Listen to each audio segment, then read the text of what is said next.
नमस्कार विद्यार्थियों, आज हम पाठ्यपुस्तक वसंत भाग 2 कक्षा 7वीं हिंदी के पाठ 3 हिमालय की बेटियां को पढ़ने जा रहे हैं। मैं संजय कुमार पीजीटी हिंदी आपको यह पाठ की जानकारी देने जा रहा हूं। इस पाठ के लेखक हैं नागार्जुन।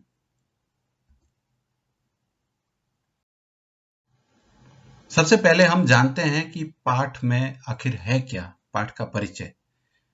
हिमालय की बेटियां नामक निबंध सुप्रसिद्ध लेखक नागार्जुन द्वारा लिखित है। इस निबंध में लेखक ने हिमालय पर्वत से निकलने वाली नदियों का बेटियों के रूप में वर्णन किया है। पिता हिमालय के घर में नटखट दिखने वाली बेटियां यानी नदियां मैदानों में शांत व गंभीर हो जाती है।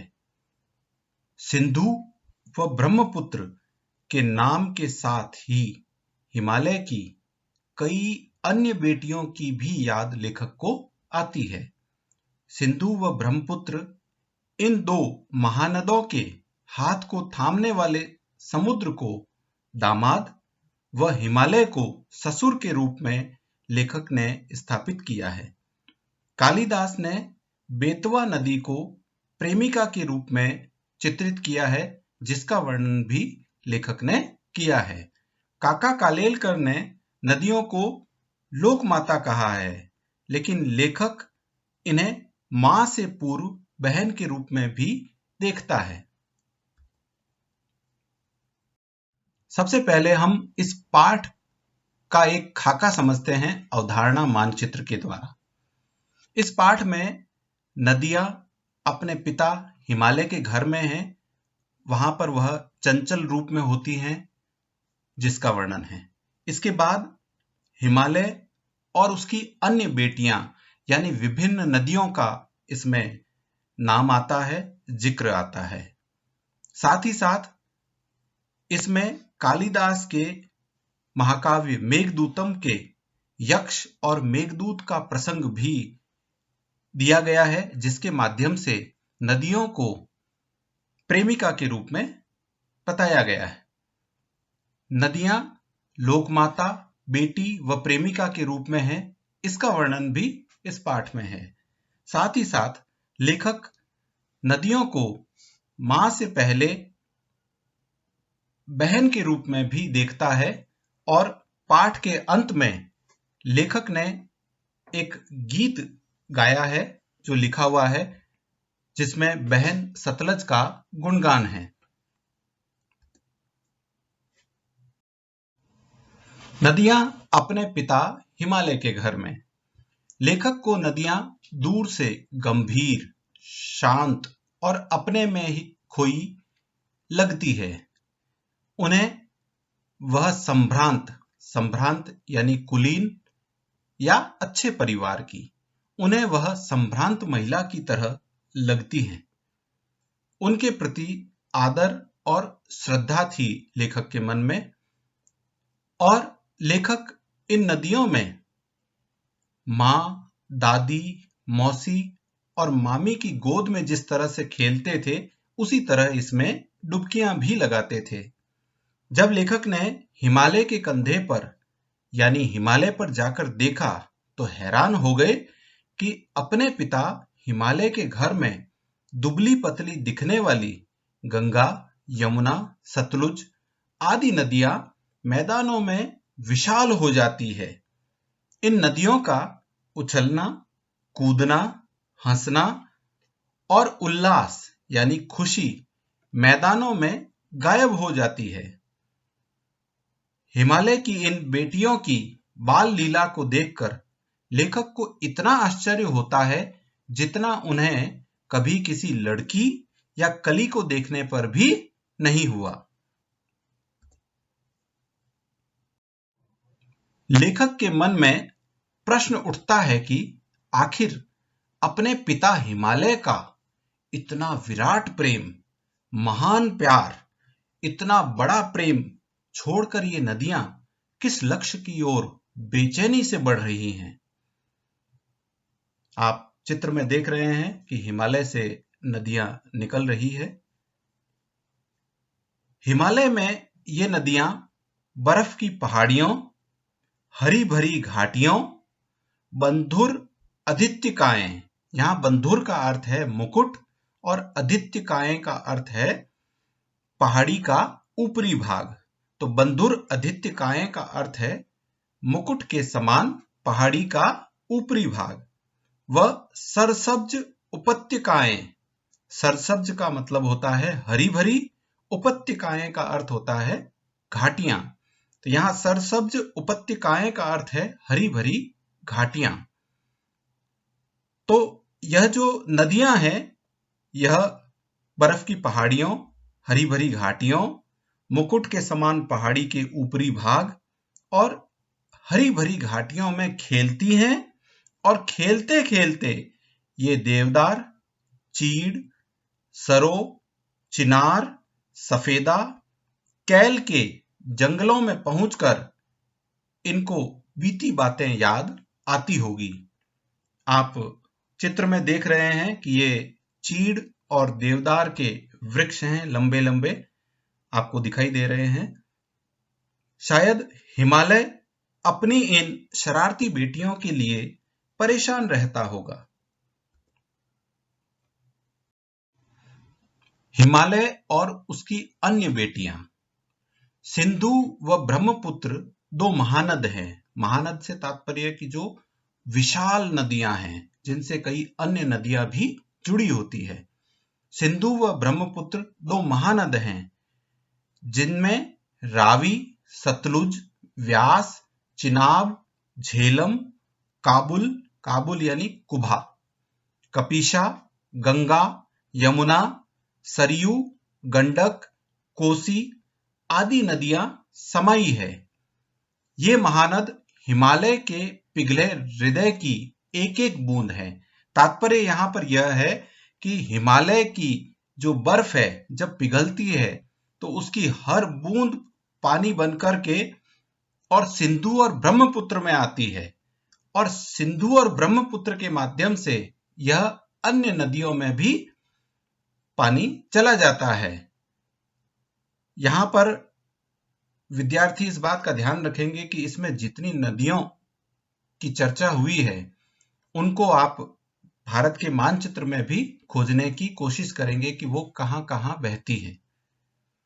समुद्र को लेखक सौभाग्यशाली मानता है कि उसे पर्वतराज हिमालय की दो बेटियों सिंधु व ब्रह्मपुत्र का हाथ थामने का मौका मिला।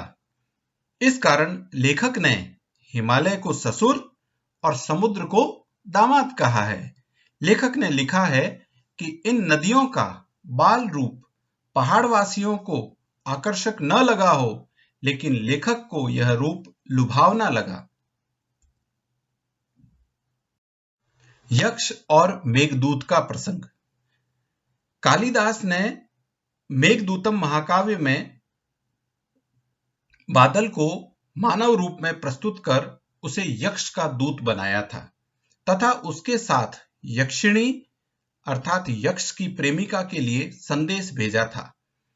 कालिदास के यक्ष ने मेघदूत यानी बादलों से कहा था कि हे मेघदूत, तुम भी अपनी प्रेमिका वेत्रवती, वेत्रवती यानी बेतवा नदी को प्रेम का प्रतिदान देकर जाना, अर्थात प्रेम लौटाकर जाना। आप चित्र में देख रहे होंगे कि बादल को प्रेमी के रूप में और बेतवा नदी को प्रेमिका के रूप में चित्रित किया गया है, और बादल से पानी की वर्षा फिर से नदी में जो है वो नदी को सराबोर कर देती है। तो यह प्रेम का प्रतिदान है। यहां पर यक्ष ने यक्षिणी के लिए अपने प्रेम को प्रकट भी किया है। इससे लगता है कि कालिदास को सजीव मानवों का रूप पसंद था, इसी कारण उन्होंने इसका मानवीकरण किया है।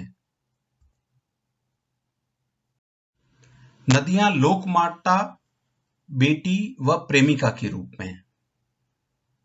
आप चित्र में देख रहे हैं कि जो नदियां हैं वह मनुष्य, जीव जंतु सबका भरण पोषण करती है, सबको पानी देती है, और इसी को आधार बनाकर काका कालेलकर ने नदियों को लोक माता कहा है।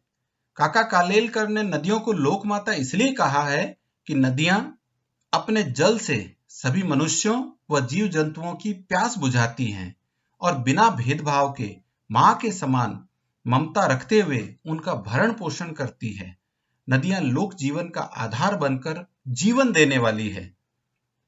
लेखक नदियों को मां के रूप में देखने से पहले बेटी के रूप में और बाद में प्रेमिका के रूप में भी देखना चाहता है। नदियां बहन के रूप में लेखक स्वयं को नदियों के साथ एक अलग धागे से बंधा महसूस करता है और वह है बहन का रिश्ता। आप चित्र में देख रहे हैं कि सतलज नदी को बहन के रूप में लेखक ने प्रस्तुत किया है और उसकी भी एक घटना है।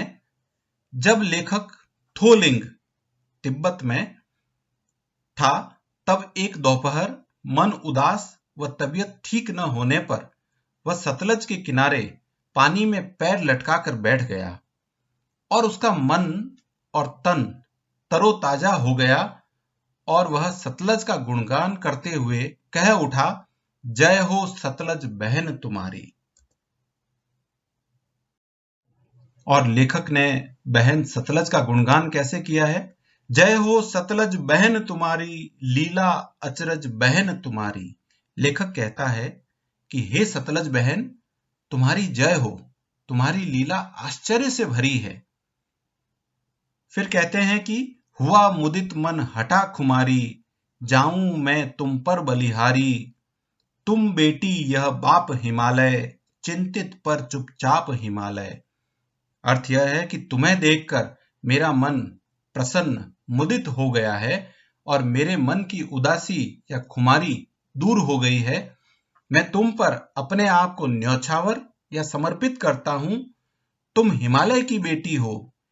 हिमालय चिंता में है लेकिन चुपचाप है। और इसके अंत में लेखक ने लिखा है, प्रकृति नटी के चित्रित पट पर अनुपम अद्भुत छाप हिमालय, जय हो सतलज बहन तुम्हारी। प्रकृति रूपी नटी या अभिनेत्री के चित्रित वस्त्र पर अनुपम व अद्भुत हिमालय की छाप या चित्र है। हे सतलज बहन, तुम्हारी जय हो। अब हम इस पाठ के व्याकरणिक बिंदु विशेषण पर आते हैं। विशेषण का तात्पर्य है जो संज्ञा व सर्वनाम की विशेषता बताते हैं उन्हें विशेषण कहते हैं। विशेष्य उन्हें कहते हैं जिन शब्दों की विशेषता बताई जाती है। आप देख रहे हैं विशेषण और विशेष्य का प्रयोग इस पाठ में जहां जहां आया है उसकी चर्चा हम यहां कर रहे हैं। संभ्रांत विशेषण है महिला विशेष्य के लिए। चंचल विशेषण नदियां विशेष्य। समतल विशेषण आंगन विशेष्य। घना विशेषण जंगल विशेष्य। मूसलधार विशेषण वर्षा विशेष्य। अब हम इस पाठ में भाषा की बात का एक बिंदु और लेते हैं। नदी को उल्टा लिखने से दीन शब्द बनता है जिसका अर्थ होता है गरीब। और गरीब जो है वो भाववाचक संज्ञा है संज्ञा के प्रकार में। ऐसे ही कुछ और उदाहरण और संज्ञा के भेद हम समझने जा रहे हैं। धारा शब्द है, इसे जब हम उल्टा लिखते हैं तो राधा हो जाता है और राधा व्यक्तिवाचक संज्ञा है। नव, नव को उल्टा लिखने पर वन बन जाता है और यह जातिवाचक संज्ञा है। शान, शान को उल्टा लिखने पर नशा बन जाता है और यह भाववाचक संज्ञा है। मुझे आशा है कि आपको यह पाठ अच्छे से समझ आया होगा और अधिक जानकारियों के लिए आप हमारे YouTube चैनल हिंदी अध्ययन को सब्सक्राइब करें। धन्यवाद।